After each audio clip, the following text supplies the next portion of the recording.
Hello and welcome to Edukimi's YouTube channel. My name is Harsh Singh, and in this video we shall discuss the featured news for 16 September 2021. The featured news for today is on the unorganized sector. In the news of the government launching a portal, eShram portal, where it could register all the 38 crore individuals who are part of the unorganized workforce, we will discuss in this editorial, in this article, what is the meaning of an unorganized worker.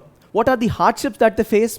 And even despite the hardships, what makes them stick to this sector? And also we will discuss some of the initiatives by the government which will enable and empower the unorganized sector people.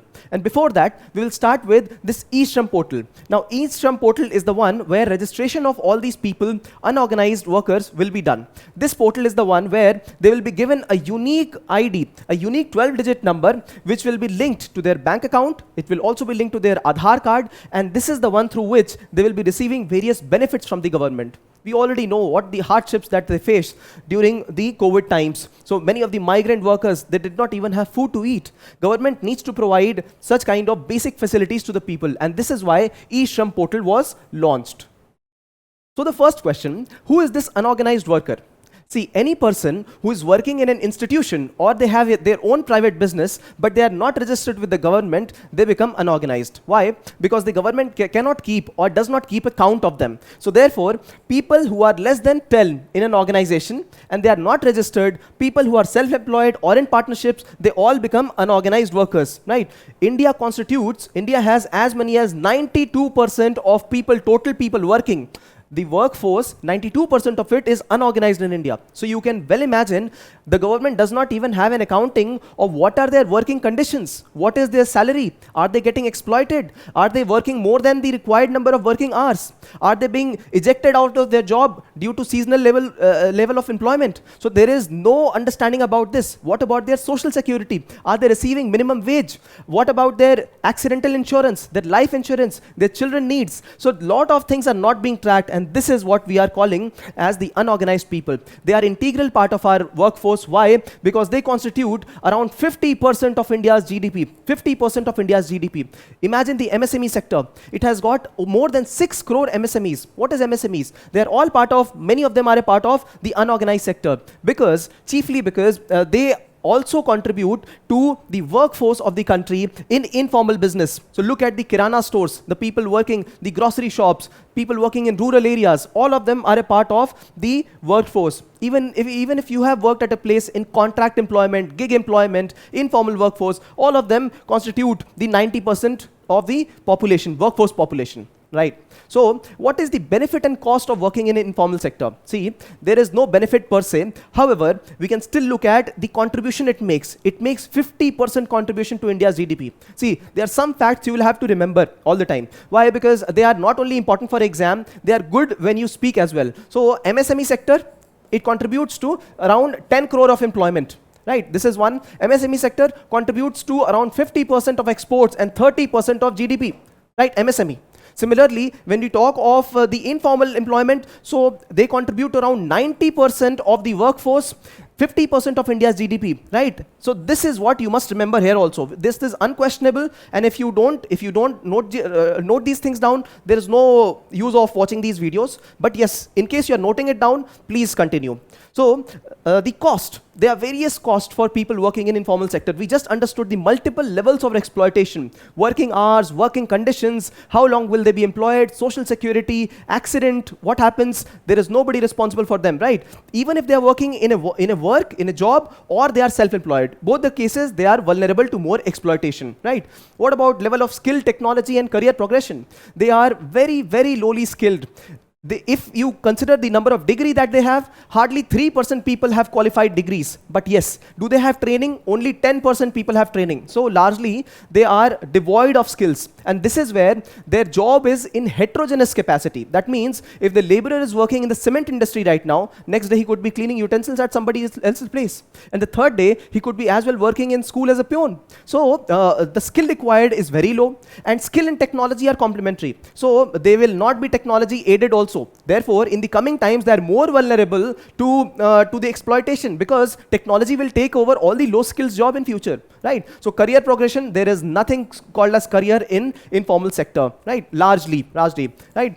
Then comes discrimination. See, not only discrimination through exploitation and low level of skills, but on the basis of gender, on the basis of caste, they are discriminated against because they are in informal employment. They cannot even complain formally, right? These organizations are themselves not registered. Even in COVID times, 75%, as much as 75% of job loss was in the informal sector itself. People who migrated from urban areas to rural areas. People who were working in rural areas in their own business, joint businesses, or with somebody else, all of them had closures. And the Oxfam report says that out of 122 million jobs lost in India, 75% were the informal workers. So you can very well see what is the brunt that they face. Even despite, they are persistent. They want to be in the informal sector. You know why? What is the reason? Because there is increased competitiveness in the global business.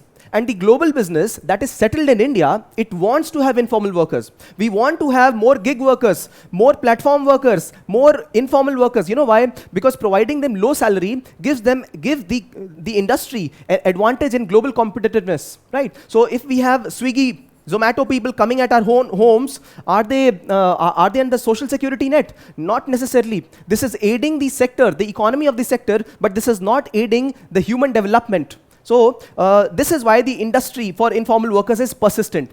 The people are also laxed. Why? Because they are already in the vicious cycle, low level of skill, low level of employment, and earning daily wage. So they are already happy doing well in their own sector. Because there is demand in competitiveness, therefore they are still employed, right? Also, there is additional reason why the institutions want them to be a part of the informal workforce, because there is less compliance required. When they become a part of the formal workforce, there will be more compliance required from the government end. They will have to be put under social security net. They will have to be given some benefits by the institution under which they are working. They will have to be given some rights. Therefore, the organizations, the private bodies, they do not want organized sector employment for these unorganized workers. Many of the unorganized workers are constantly on move. They can switch from one job to another without even the second thought. And therefore, there needs to be stability in giving them the welfare advantages. And that is why, if the private sector is not able to incorporate a lot of things, the government is doing that. Now, government has initiated a number of schemes like Jeevan Jyoti Yojana, Prime Minister's Jeevan Jyoti Yojana. Jeevan Jyoti, similar, very simple word, Jeevan Jyoti, life insurance. It relates to giving life insurance to people. So, a meager amount of 330 rupees per annum, it gives them life insurance cover of 2 lakh rupees. Similarly, accident insurance, if sometimes they become hearing impaired or they are differently able because they are working in a particular sector, who will give them this accidental insurance benefits? Government will give. So only 12 rupees per annum has to be covered by the person, and they receive accidental death insurance up to 2 lakh rupees. And in case of some permanent or temporary disability, some specific amount. So this is called as Suraksha Bima Yojana. Suraksha, protection. So protection against accident. So these words are very much relatable. And then we have Shram Yogi Man Dhan Yojana. This is an insurance scheme. This is an pension insurance scheme. And then we have Ayushman Bharat scheme for health insurance of the person.